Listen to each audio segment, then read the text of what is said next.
Quiero compartir con ustedes algunas ideas, algunos aportes de la evaluación formativa que en los últimos 10 años se han producido como ideas que nos permitan repensar el campo de la evaluación y en particular el campo de la evaluación formativa. La idea que les voy a proponer es compartir 10 sugerencias prácticas que un director puede pensar en su escuela, tanto para trabajar con sus maestros como del mismo modo los maestros trabajando con sus alumnos. La primera sugerencia que quiero compartir de la retroalimentación es cuándo, cómo y de qué modo decimos lo que decimos. Nosotros sabemos que la retroalimentación impacta en las personas, tanto en sus aspectos emocionales como en sus aspectos cognitivos, y no es lo mismo decirle algo a alguien de buena manera que decírselo de mala manera, no es lo mismo decirle algo a una maestra en un pasillo que sentarse con calma y poder compartir y comentarle lo que uno quiere decir. También el sentido de la oportunidad. A veces uno piensa, es mejor decirle al comienzo de la jornada, cuando sale de la escuela, un viernes antes de ir a su casa. Son todas ideas que nosotros deberíamos pensar cuando decidimos ofrecer retroalimentación a un docente o a un alumno. La segunda sugerencia tiene que ver con el clima en el cual uno piensa ofrecer retroalimentación y que si nosotros pensamos un espacio y un tiempo y un modo de vincularse y de comunicarse con los docentes y con los alumnos, tenemos que pensar que este clima sea de tranquilidad, un clima no punitivo, un clima en donde el error forme parte del proceso de aprendizaje. Si no, las retroalimentaciones que ofrecemos podríamos decir que caen en el vacío, no son consideradas, no se toman en cuenta. La tercera sugerencia tiene que ver con hacer explícitos los criterios, los estándares, las expectativas de logro, depende cómo sean definidos en cada jurisdicción, de tal manera que los docentes sepan qué se espera de ellos, los alumnos sepan qué se espera de ellos y estos criterios, estos modos de enunciar lo que se espera sean públicos y compartidos. La cuarta sugerencia está vinculada con la anterior porque tiene que ver otra vez con los criterios. Los especialistas dicen que sería bueno compartir los criterios con los docentes en el caso de su desempeño y en el caso de los alumnos con respecto a sus aprendizajes, porque la verdad es que cuando uno va construyendo los criterios va aprendiendo de aquello que está discutiendo, pensando, analizando. Por ejemplo, si les proponemos a los alumnos que aprendan qué es redactar o cómo se redacta un buen cuento, si nosotros discutimos con ellos primero qué es un buen cuento y qué no es un buen cuento, y lo hacemos con un ejercicio muy simple como traer muchos libros de cuentos y poner en una pila cuentos que creemos que son buenos y cuentos que creemos que son malos. Y preguntarle a los alumnos por qué están en la pila de buenos los cuentos buenos y por qué están en la pila de malos los cuentos malos. Y los alumnos empiezan a decir porque tiene imágenes, porque es corto, porque es largo, y uno va registrando estas ideas y con eso va construyendo criterios. ¿Cuál es la intención de compartir, construir, de hacer público los criterios? Que no solamente los utilice el docente para evaluar, sino que sean los propios alumnos que los puedan utilizar para autoevaluarse y también para evaluarse entre pares. Esta misma idea piénsenla para evaluar a los docentes, para que los docentes se autoevalúen y se evalúen entre pares.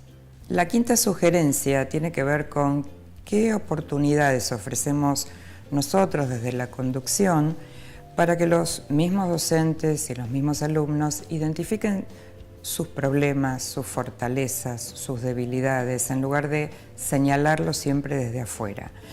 Parte del ejercicio de retroalimentación a veces es parafrasear lo que un alumno dice o lo que un maestro dice. Inmediatamente el alumno dice, no, pero no es eso lo que yo quería decir, por ejemplo. Y entonces no hace falta que uno le diga nada acerca de su debilidad o de su fortaleza, sino es el mismo alumno o es el mismo docente quien lo reconoce. Esto esta manera, digamos, de pensar la retroalimentación, otra vez, y aludiendo a la sugerencia anterior, permite que un alumno se autoevalúe, que un docente se autoevalúe y que el ejercicio de retroalimentación no sea siempre decirle lo que tiene que hacer, sino empoderar a los alumnos y a los docentes para que ellos mismos identifiquen cómo están yendo, cómo les está yendo en la escuela, cómo están ejerciendo su rol como docentes. La sexta sugerencia tiene que ver con la cantidad de información que uno puede ofrecer en una retroalimentación. Nosotros pensamos que deberíamos elegir, focalizar en algunos aspectos, porque nadie puede hacer algo con todo lo que uno le dice. Un ejemplo puede ser, si yo corrijo una producción de un alumno, no puedo señalarle 20 cosas en su producción, porque la pretensión de la retroalimentación sería que el alumno haga algo con lo que yo le estoy sugiriendo, proponiendo. Y si recibe 20, es muy difícil operar con esas 20 sugerencias o propuestas. Entonces, la idea es que nosotros como directivos o como maestros podemos registrar mucha cantidad de información, pero al momento de pensar en la retroalimentación debemos focalizar en aquellos aspectos que sean más relevantes para mi grado, para mi institución, porque tiene que ver con el proyecto que estamos encarando este año, porque tiene que ver con los procesos de mejora que queremos considerar, y entonces eso nos ayuda a priorizar, a jerarquizar, a elegir algunos de estos aspectos y trabajar con esa retroalimentación. La séptima sugerencia, bien puntual, tiene que ver con un modo de ofrecer retroalimentación es ofreciendo ejemplos, mostrando ejemplos, modelando cómo se hace algo. Nosotros tenemos siempre alguna historia de crítica a los modelos conductistas y entonces parece que mostrar o modelar no está bueno porque entonces el alumno o el docente no construye. Y la verdad que esto no es así. A veces es bueno mostrar un buen ejemplo, a veces es bueno modelar cómo se hace algo para después el alumno o el docente lo haga a su propio modo, a su propia manera. Pero esta idea de piensen cómo lo harían, por ejemplo, y no ofrecer ningún ejemplo, muchas veces deja en el camino a muchos alumnos o a los docentes sin saber exactamente cuál es la propuesta. Así que buenos ejemplos es una buena manera de retroalimentar. La octava sugerencia tiene que ver con pensar dos cuestiones muy importantes en la retroalimentación. La primera es valorar aspectos positivos. Todos los alumnos y todos los maestros hacen cosas bien. Entonces, el primer ejercicio que uno debería hacer cuando uno ofrece retroalimentación es identificar aquello que hacen bien, aquellas fortalezas, aquello que muestra lo que el maestro sabe, lo que el alumno sabe, y para poder, obviamente, después avanzar sobre otros aspectos. Pero esta valoración, uno diría, casi sería el comienzo de una buena retroalimentación. La segunda idea es que no siempre necesitamos decir cómo hay que hacer las cosas. Muchas veces una buena retroalimentación es una buena pregunta, que lo deje al otro pensando. Los dos aspectos, la de la pregunta y la de la valoración, van a impactar también, como dijimos antes, sobre el campo de la autoestima, no solo sobre los conocimientos o sobre los aspectos cognitivos de un estudiante o de un maestro, sino sobre su autoestima, y sabemos que quien se siente bien, se siente reconocido, tiene muchas más posibilidades de aprender más y mejor. La novena sugerencia tiene que ver con qué esperamos que el otro haga con lo que le ofrecemos como retroalimentación. Y algunos autores usan una analogía muy linda que es la analogía del paquete, ¿no? Y uno dice, ¿qué hace una persona cuando recibe un paquete? Puede hacer muchas cosas. Puede devolverlo al remitente, puede quedarse con el paquete y abrirlo, puede guardarlo para más adelante, puede tirarlo a la basura. Y nosotros no queremos que la retroalimentación ni vaya a la basura, ni quede olvidado. queremos que el alumno y el docente hagan algo con aquello que les proponemos, les preguntamos, les sugerimos. Entonces es muy importante no solamente ofrecer retroalimentación, sino que seamos muy claros en qué queremos que hagan nuestros alumnos o nuestros docentes con esa retroalimentación. Por ejemplo, volver a escribir el trabajo, por ejemplo, pensar otra estrategia para la próxima clase, o sea, ser muy claros en el pedido.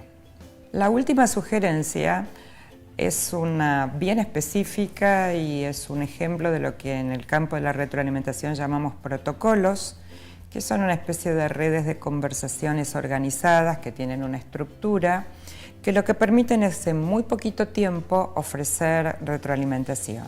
Este es un ejemplo de muchos otros que hay y consiste en 3 preguntas. La primera es ¿a dónde voy? Y tiene que ver con entender lo que dijimos al principio, ¿no? ¿Cuáles son los objetivos? ¿Por qué estoy yendo para allá? No tener claro a dónde voy. La segunda es ¿cómo me está yendo? ¿Cómo estoy yendo? ¿Qué creo que está bien? ¿Creo que debería mejorar? ¿Qué recurso necesito? ¿Qué ayuda necesito? El tercer punto es ¿cómo sigo? Porque tenemos que pensar en el futuro, tenemos que pensar hasta aquí llegué, ¿qué más tengo por delante? ¿Hacia dónde voy? ¿Qué otros aprendizajes? Si nosotros pensamos que este modo de ofrecer retroalimentación es un buen camino porque estamos formando o queremos formar estudiantes autónomos, queremos formar docentes que cada vez sean más profesionales, capaces de tomar buenas decisiones y seguir, como siempre, aprendiendo. En educación no tenemos techo, el cielo, uno podría decir que es casi el horizonte hacia donde deberíamos trabajar cotidianamente, de manera conjunta, maestros, docentes, alumnos, padres y la sociedad en su conjunto.